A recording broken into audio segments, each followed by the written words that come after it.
अगला सवाल है कि 19 स्टूडेंट्स हैं एक क्लास में, 19 स्टूडेंट्स हैं एक क्लास में, जिनके एवरेज मार्क्स 62.5 है और जो एवरेज पहले 10 स्टूडेंट का है वो 57.5 है और आखिरी 10 स्टूडेंट्स का जो एवरेज है वो 69.5 है।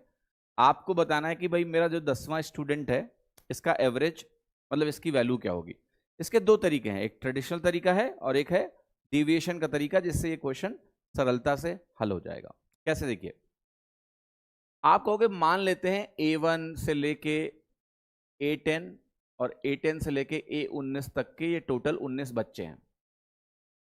अब ध्यान से देखिएगा, पहले जब आप ये कह रहे हो कि इसका जो औसत है वो 62.5 है, तो मैं कहूंगा इसका टोटल क्या होगा, तो आप कहोगे 19 इंटू 62.5 होगा।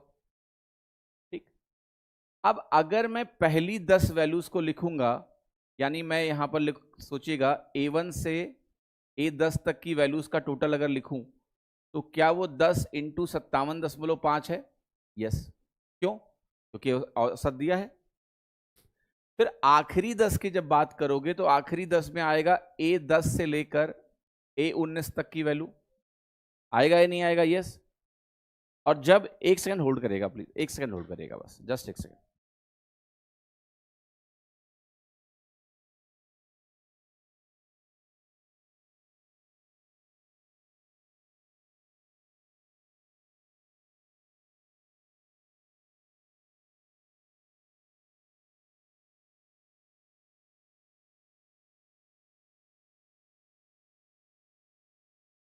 हेलो, परिवार से कॉल थी, उठाना पड़ा। A10 से A19, तो A10 से A19 ये आखिरी के 10 होंगे और इसका औसत मुझे दिया है 69.5। लेकिन क्या ये दोनों बराबर हैं? आप कहोगे नहीं। देखो, अगर मैं इसको ध्यान से देखूं तो इसमें A1 से A19 तक की सारी वैल्यूज एक बार आई हैं, लेकिन एक A10 एक्स्ट्रा भी है। यहां पर ये जो टोटल मैंने लिखा है ये A1 से A19 तक का टोटल है और जो A10 है ये जब मैं इसमें जोड़ दूंगा तब ये बराबर होंगे।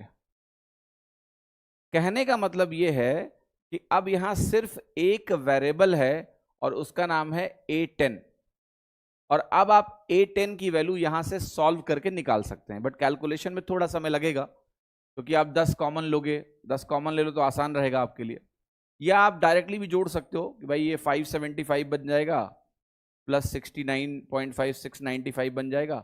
इस कैलकुलेशन को आप 19 का पहाड़ा पढ़ के भी कर सकते हो या 20 माइनस 1 भी सोच सकते हो, उससे भी हो जाएगा। 19 का पहाड़ा पढ़ लेते हैं, आता ही है 19 5 95 हो गया, 19 दूना 38 और 9 47 हो गया, 19 छक्का 114 और 4 118 हो गया। तो ये वैल्यू आपकी कुल मिला के इतनी निकल के आ गई। प्लस A10 आप यहाँ लिख दो। फिर आप कहोगे ये वैल्यू अगर मैं जोड़ूंगा तो ऐसे कर लो, 5 5 10 9 7 16 1 17 6 5 11 और 1 12 1270। और फिर 1270 में क्या घटेगा? 1187.5।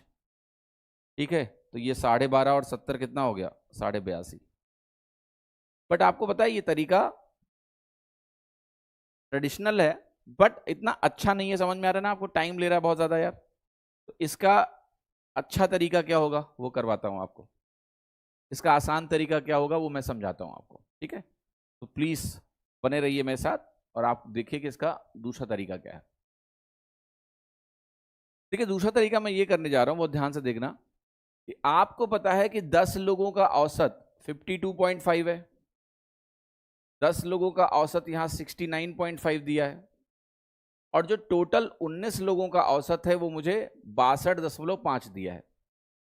अब ध्यान से देखना, मैं अगर इस 62.5 के रेस्पेक्ट में नेट डेविएशन कैलकुलेट करूं इन 20 का, ध्यान से देखना, तो आप कहोगे ये 5 कम है, ये 57.5 था ना, तो ये आप कहोगे 5 कम है इससे, तो -5 लिख दिया यहां पर।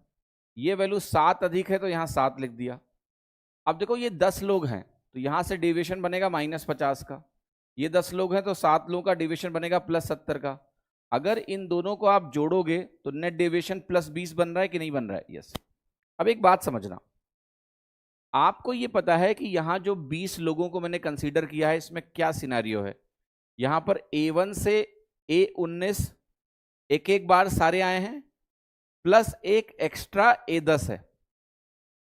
अब मुझे ये बताओ कि चूंकि ये 62.5 इन 19 संख्याओं का औसत है, तो क्या ये कोई भी डेविएशन दे सकता है? नहीं।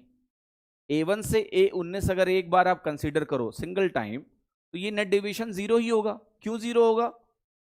क्योंकि एवरेज के रेस्पेक्ट में नेट डेविएशन जीरो ही होता है। तो इसका मतलब हुआ कि ये जो +20 का डेविएशन आया, ये किसने दिया? ये इस एक्स्ट्रा A10 ने दिया, +20 का डेविएशन। तो A10 की वैल्यू अगर आपको लिखनी हो तो क्या लिखेंगे? आप कहोगे 62.5 के रेस्पेक्ट में A10 20 ज्यादा है, तो इसका आंसर क्या हो गया?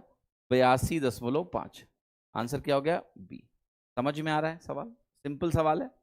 अगर आप डेविएशन अप्रोच समझते हो, लॉजिक पता है कि एवरेज के रेस्पेक्ट में नेट डेविएशन जीरो होगा, तो ये बड़ी आसानी से आप ये प्रश्न लगा पाएंगे। ठीक है, तो मैंने दोनों तरीके एक्सप्लेन किए हैं ताकि आपको अच्छे से क्लियर हो जाए, ट्रेडिशनल भी और फिर ये भी क्लियर हो जाए मेथड जो हम लोग कर रहे हैं।